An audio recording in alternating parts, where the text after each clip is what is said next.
Olá pessoal, aqui quem fala é Helena Cury da Fazenda Porangaba e hoje eu vou estar respondendo algumas perguntas, tá? Feita aí pela caixinha de pergunta lá no Instagram e também em alguns dos comentários dos nossos vídeos. Vou começar a fazer alguns vídeos dessas maneiras, tá? Você que não segue o Instagram, Fazenda Porangaba, segue lá que eu sempre jogo algumas caixinhas de pergunta para poder estar compondo esse material em forma de pergunta e resposta, tá bom? Os temas de hoje vão ser sobre pelagem da raça Sind e sobre reprodução. Primeira pergunta, a pelagem do Sind influencia nas aptidões? Não, não influencia. O animal ser mais amarelo, ser mais vermelho, ser mais roxo não interfere em nada. Se ele tem manchas brancas, se ele tem chita, também não interfere em nada. O que vai influenciar na aptidão, principalmente na aptidão de leite, são fatores genéticos, né? Se a mãe é boa de leite, se o pai é bom de leite, qual que é a produção dessa vaca, né? E dos filhos dela, o que serão a produção disso. É mais fator genético, tá? Por isso a importância de escolher animais com pedigrees consistente, né? Se você quer leite, mais ainda. Você tem que olhar mais ainda para o pedigree, para a lactação da mãe, principalmente, lactação das irmãs, até das filhas do animal que você está querendo adquirir. Próxima pergunta. Chitas brancas são permissíveis no Sind? Sim, são permissíveis. Lembrando que a gente tem as características desejáveis, permissíveis e desclassificatórias, tá? As chitas brancas entram como permissíveis, então quer dizer, elas permitem o animal ter o registro, mas a gente não quer que elas apareçam, né? Para ficar 100% dentro do padrão seria o melhor elas não estarem presentes. Mas em poucas quantidades, principalmente em áreas sombreadas, elas são sim permissíveis. Alguns animais até extrapolam um pouco isso e acabam sendo registrados, mas quando a mucosa, a pele é preta embaixo, não tem tanto problemas, tá? É só por questão de padronização mesmo, é ideal que os animais não tenham. E é muito comum, não somente as chitas na barbela, né? A gente chama, quando tem aqui nessa foto aí, essas chitas na barbela, a gente chama de gargantilha, né? É comum, não tão comum, mas é mais comum ainda quando tem essas, não são bem chitas, né? São manchas brancas embaixo do animal. Trouxe aqui outra foto, ó, mostrando a chita na barbela e as manchas embaixo, na área sombreada ali perto do umbigo, né? Da pele solta ali da parte do umbigo. É bem comum aparecer esse tipo de mancha na área sombreada, lembrando, entra como permissível em algumas linhagens, tá? Tá aparecendo bastante. É uma questão para se trabalhar, né? Porque tá permissível, só que o ideal é que não tenha. Outra pergunta. O que é um animal barroso? A pelagem barrosa caracteriza por ter pele e mucosa rósea. Mucosa é a mucosa nasal, aí ó, o espelho nasal mostrando aí na imagem, né? O focinho do animal, a parte que é mucosa, ao em volta dos olhos também é considerada mucosa, dentro das orelhas, vulva, prepúcio, casco, quando é rosa, né, dessa tonalidade rosinha, é considerado barroso, tá? O padrão pede, manda, né, determina mucosas pretas, tá? Se não for preta, o animal é desclassificado. Por isso, os animais barrosos são desclassificados do registro, tá? Mesmo animal sendo PO, é filho de pai e mãe PO. Nasceu barroso, ele vai continuar sendo um touro PO, né? Ele continua sendo puro porque o pai e a mãe dele são puros. Só que ele não vai poder ser registrado, tá? Porque é uma característica desclassificatória dentro do padrão racial do Sind. Não só do Sind, de todos os zebuínos. Por quê? Porque mucosa rósea é mais sensível, principalmente à radiação solar. É mais predisposto a ter alguns tipos de tumores, né, relacionados à pele também, esse tipo de mucosa. Por isso que eles são desclassificados do padrão, tá? Zebuíno é para viver no sol, viver no tempo mesmo, né, tomando sol sem problema nenhum. O padrão de todos os zebuínos determina que a mucosa tem que ser preta, tá?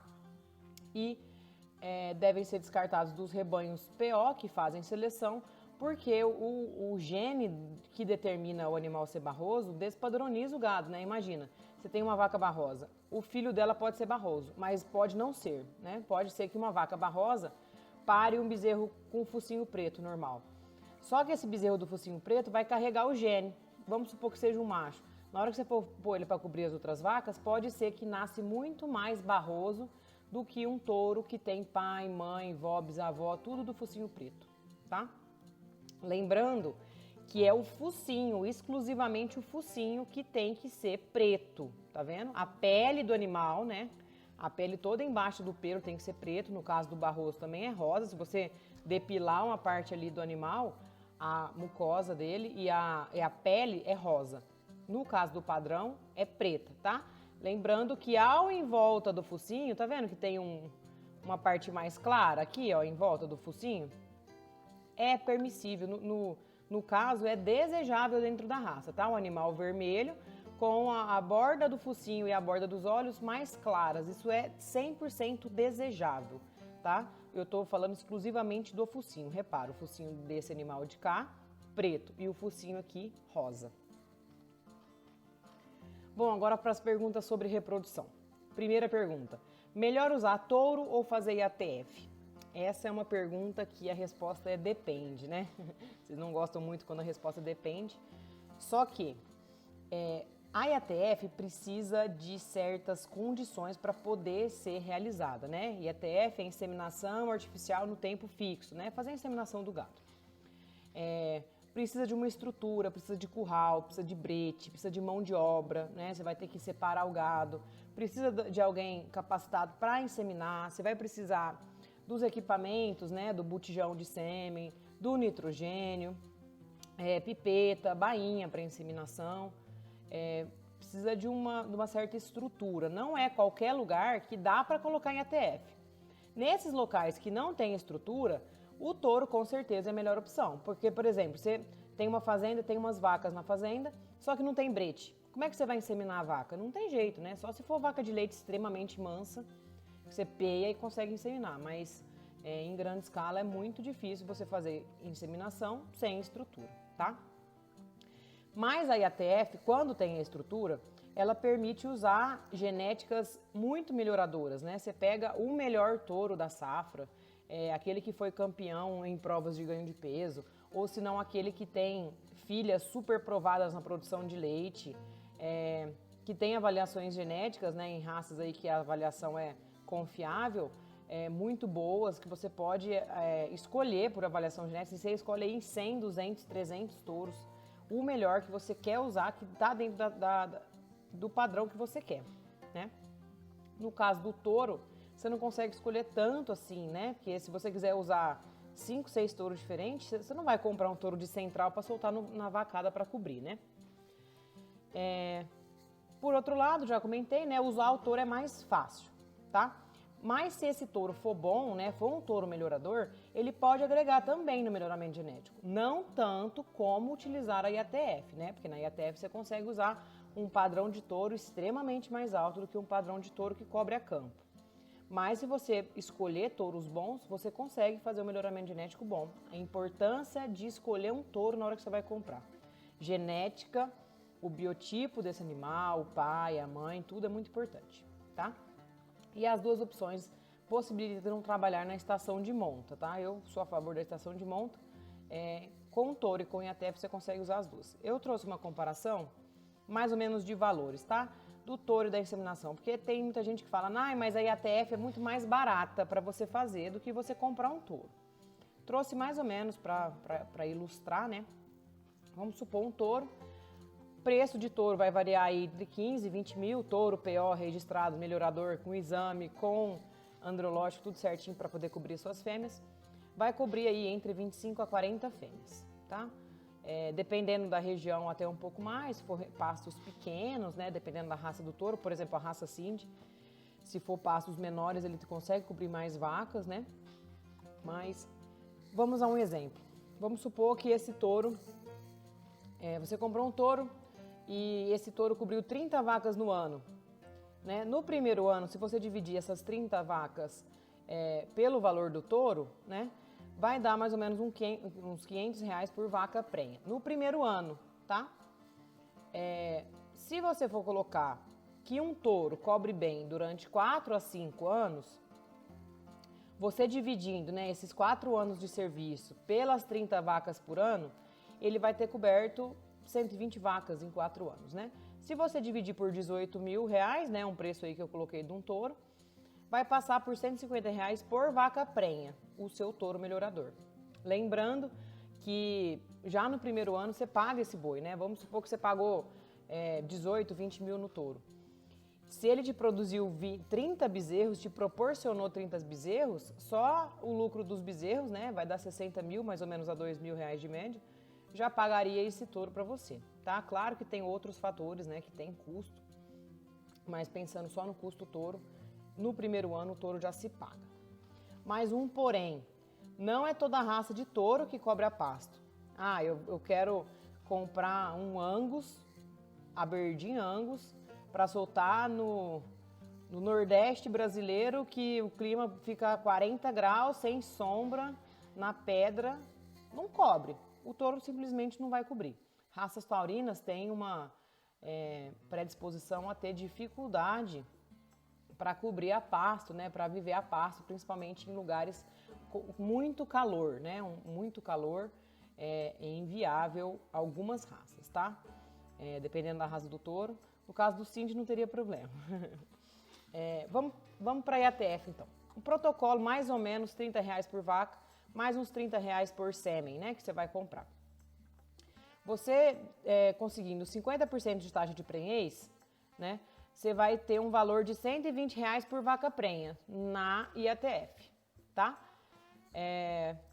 E 30 vacas prenhas vai dar um valor de R$3.600. Se você for pensar no primeiro ano, 3.600 por vaca prenha, claro que vai ter um custo a mais, alguma coisa a mais ou a menos, né? Inseminador e tudo mais.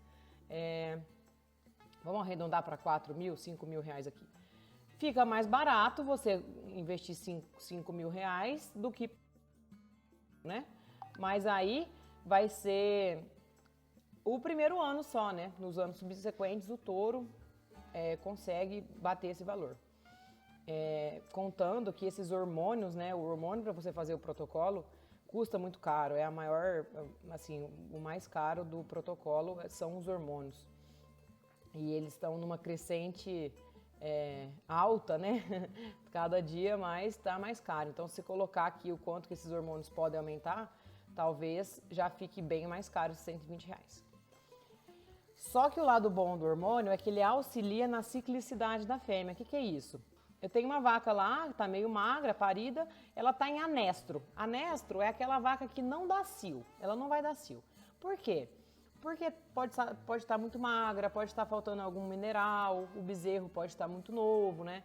Pode ser uma vaca um pouco mais fraca, vaca de primípara, né, que já pariu uma vez e teve uma dificuldade para retornar o escório corporal, vários fatores que influenciam a vaca não dar cio. Se a vaca não dá cio, o touro não cobre. É impossível a vaca ficar prenha com o touro se ela não der cio. No caso da IATF, essas vacas que não dão cio, os hormônios auxiliam ela a dar cio, elas estimulam a vaca a dar cio. E aí que está o grande benefício de usar a IATF, esse poder de manipulação de vacas que não entrariam no cio. Né? Sem contar que os bezerros nascem tudo na mesma época, né? Muito bom. Só que os contras, né? Precisa de estrutura e de mão de obra, né? Que essa aí é a parte mais complicada. Estrutura, né? Você montar uma estrutura do zero é muito difícil. Mas se já tem a estrutura, implantar IATF fica praticamente muito fácil, né?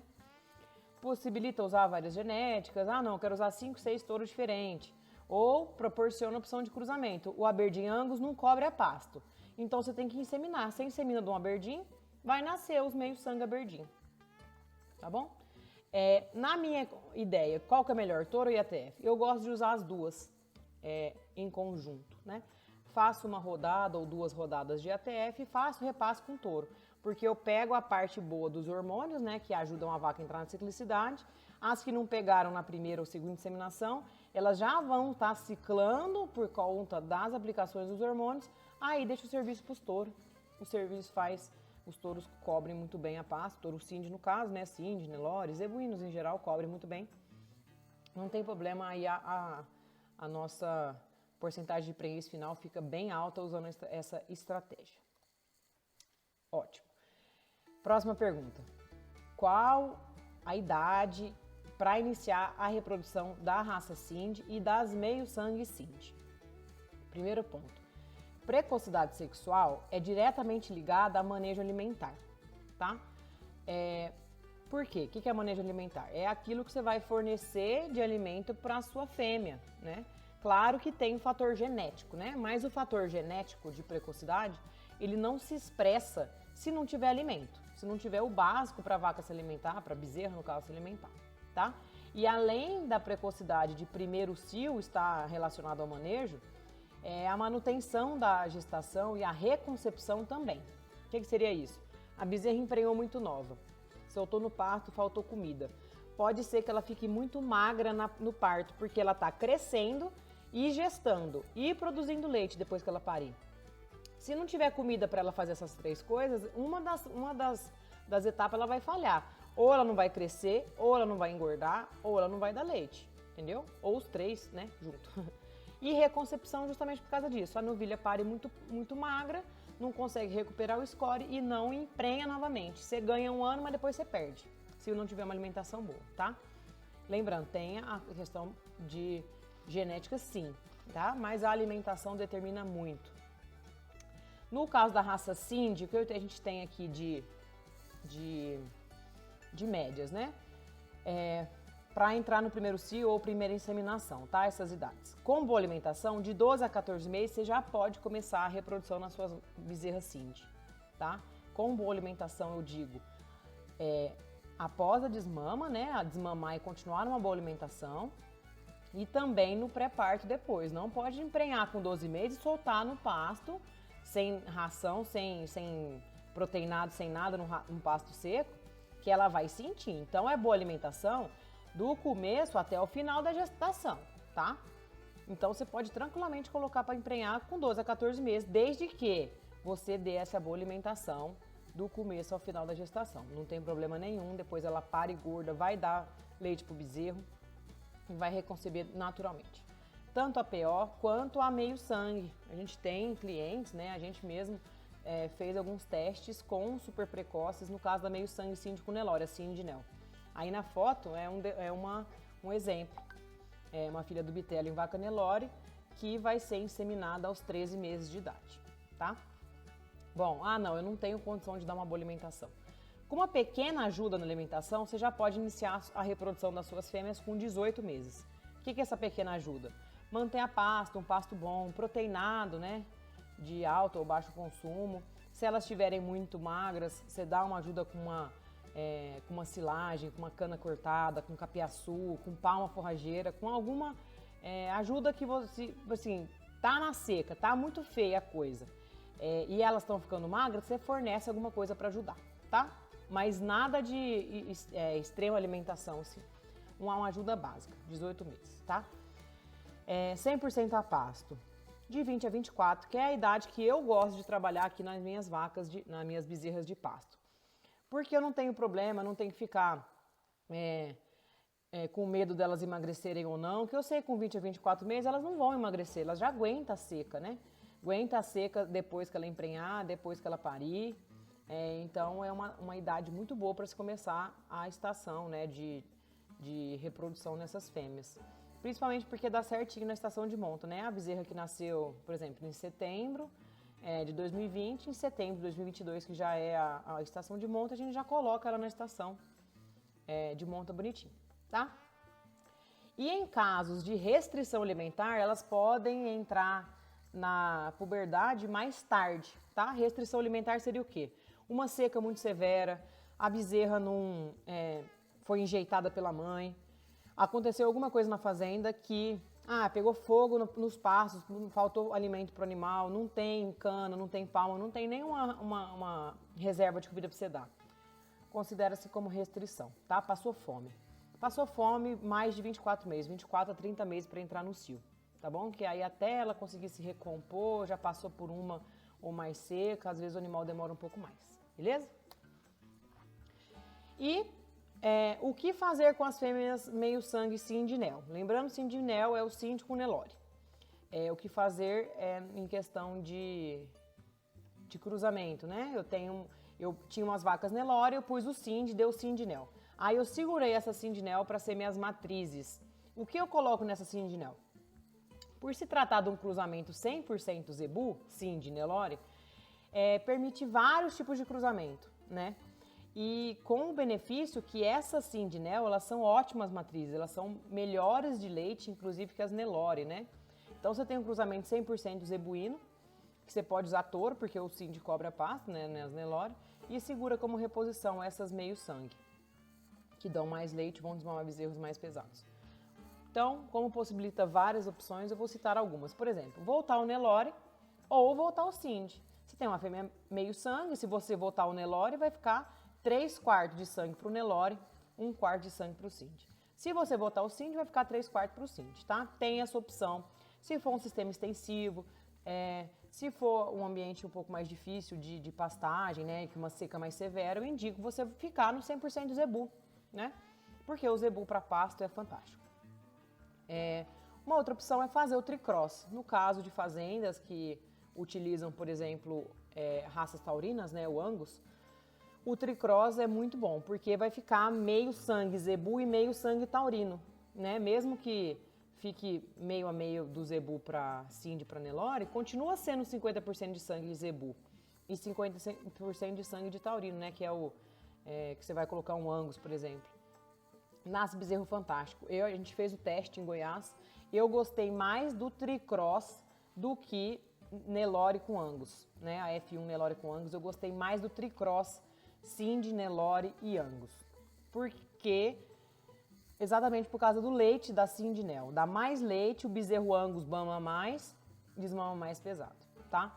Mas o problema do Angus é que após o desmame, se você não manter uma alimentação dele boa, ele cai muito, emagrece. Então você desmama um bezerro pesado, só que você solta no pasto depois, ele emagrece, ele perde peso ao invés de ganhar. Então, quando você vai utilizar o Angus na sua estratégia aí da pecuária, tem que saber que o bezerro precisa de uma alimentação melhor após o desmame também, tá? Você pode usar a Sindnel como receptora, né? Colocar a barriga de aluguel nela, com Sind PO, com Nelore PO, isso aí para fazendas que mexem com genética, né? Que querem fazer embriões de Sind PO ou de Nelore ou de qualquer outra coisa, ou até vender essas meio sangue como receptoras, tá? Mas qual é a melhor opção, Helena? Melhor opção é analisar o que o seu mercado quer. No meu mercado aqui de venda, todo mundo está querendo Angus. Coloca Angus, você vai vender Angus mais caro. Não, ninguém quer Angus, está fugindo de Angus. O que você volta? Volta o Zebu, que não tem erro, que se você for recriar na sua fazenda, vai recriar super bem, tá bom? Tudo depende, não existe uma única opção para todo mundo, né? Pecuária não é uma receita. Pecuária é caso a caso, né? O que é bom para um pode não ser bom para o outro. Então, pessoal, trouxe essas perguntas. Eu acho que para não ficar muito longo as perguntas e respostas, vou trazer menos perguntas para poder aprofundar um pouco em alguns pontos, né? E não ficar um vídeo muito longo, muito cansativo. Tá certo? Espero que tenham gostado. Lembrando, vocês podem mandar as perguntas aqui nesse vídeo, tá? Para no próximo vídeo eu já responder para vocês. Ou se não, já segue lá no Instagram, que eu sempre abro umas caixinhas de perguntas. Eu vou escrevendo para poder mostrar o vídeo, tá bom? Me digam aí, gostaram desse tipo de vídeo? De pergunta e resposta, dessa maneira aqui, com alguns slides, algumas fotos? Deixe aí nos comentários para mim saber se eu estou fazendo certo e estou fazendo do jeito que vocês prefiram escutar o conteúdo, tá bom? Muito obrigado por assistirem e até o próximo vídeo.